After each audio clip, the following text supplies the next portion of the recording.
let's start the recipe.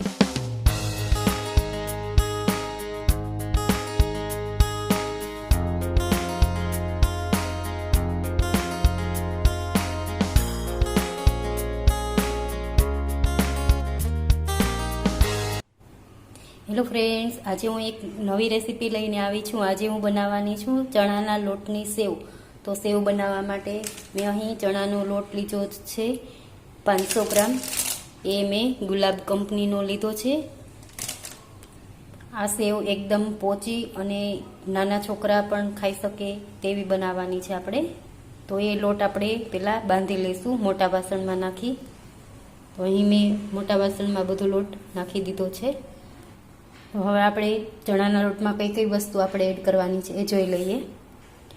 તો ચપટીક આપણે પહેલાં હળદર એડ કરીશું.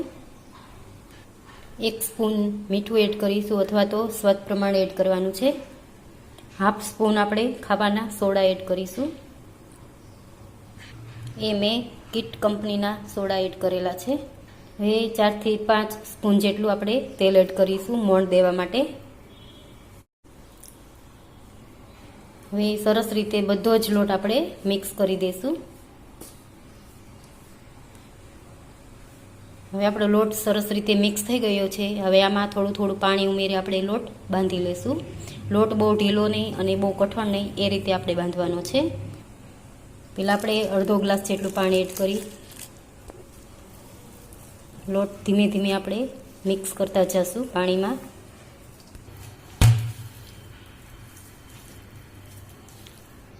તો તમે જોઈ શકો છો મેં અહીં લોટ બાંધીને સરસ તૈયાર કરી લીધો છે. હવે 5 થી 7 મિનિટ સુધી આપણે એને ઢાંકીને રાખી દઈશું, જેથી અંદર કોઈ લોટની ગાંઠીઓ હોય કે એવું કાંક હોય તો એ સરસ કૂણવાઈ જાય છે.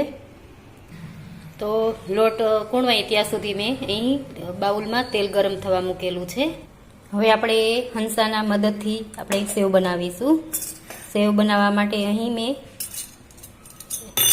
મીડિયમ જાળી લીધી છે. તો પહેલાં આપણે અંદરની સાઈડ બધી આપણે ઓઇલ વોશ કરી દઈશું. આપણો લોટ એકદમ રેડી બની ગયો છે. આપણે ચમચીની મદદથી આપણે મશીનમાં લોટ ભરી દઈશું. તો અહીં મેં મશીનમાં લોટ ભરી દીધો છે. હવે ઢાંકણ બંધ કરી આપણે સેવ પાડી લઈશું. તો અહીં મેં સેવ પાડી છે. ધીમે ધીમે કરી આપણે ફેરવી લઈશું બીજી સાઈડ.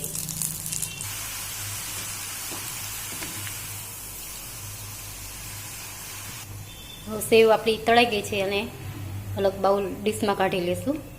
હવે એ જ રીતે આપણે બીજો ઘાણો પણ બનાવી લઈશું.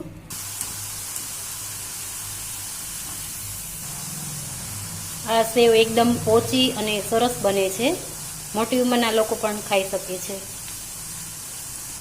અથવા તો સેવ ટમેટાના શાકમાં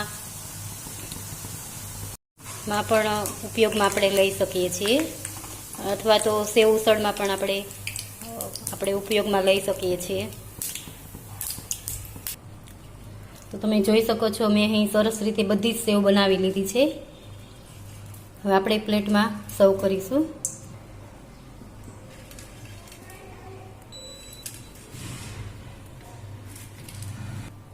તો આપણી એકદમ પોચી અને સરસ રીતે સેવ બની ગઈ છે.